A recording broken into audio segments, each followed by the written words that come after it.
Iranian Foreign Minister Mohammad Zarif has warned about the deteriorating and worrisome situation in Yemen, urging the international community to play a more effective and decisive role to end the senseless Saudi war on the impoverished country.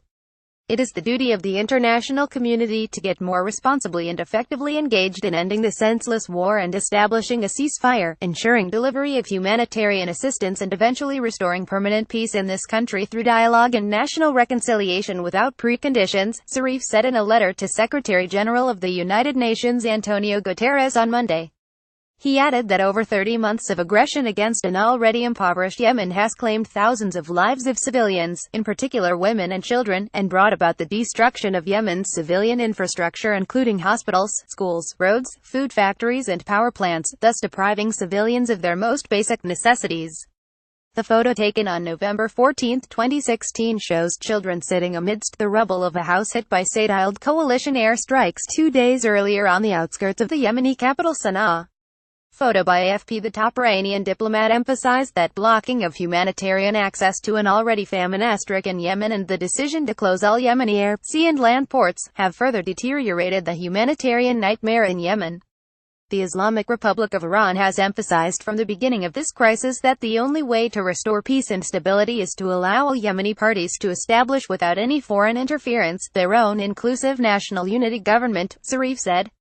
In another part of his letter, Zarif said, "I believe that it is long overdue to consider and implement the four-point plan that I proposed in my letter of the 17th of April 2015 addressed to your predecessor contained in document S20152663 right after the Saudi coalition-initiated war on Yemen. Today, the same plan, which includes the following, remains to be applicable and indeed imperative in order to end this nightmare. 1. Ceasefire and immediate end to all military operations. 2. Unimpeded urgent humanitarian and medical assistance to the people of Yemen. 3.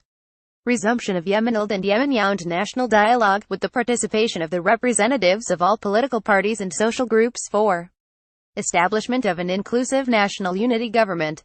Since March 2015, the Saudi regime has been heavily bombarding Yemen as part of a brutal campaign against its impoverished southern neighbor in an attempt to reinstall Yemen's former president, Abd Rabbuh Mansur Hadi, a staunch ally of Riyadh, and crush the Houthi movement, which is in control of large parts of Yemen, including the capital Sana'a. The Saudi campaign, however, has failed to achieve its goals. Since the onset of the brutal war, Ansarullah, the national army and popular groups have joined forces to defend the country against the Saudi aggression.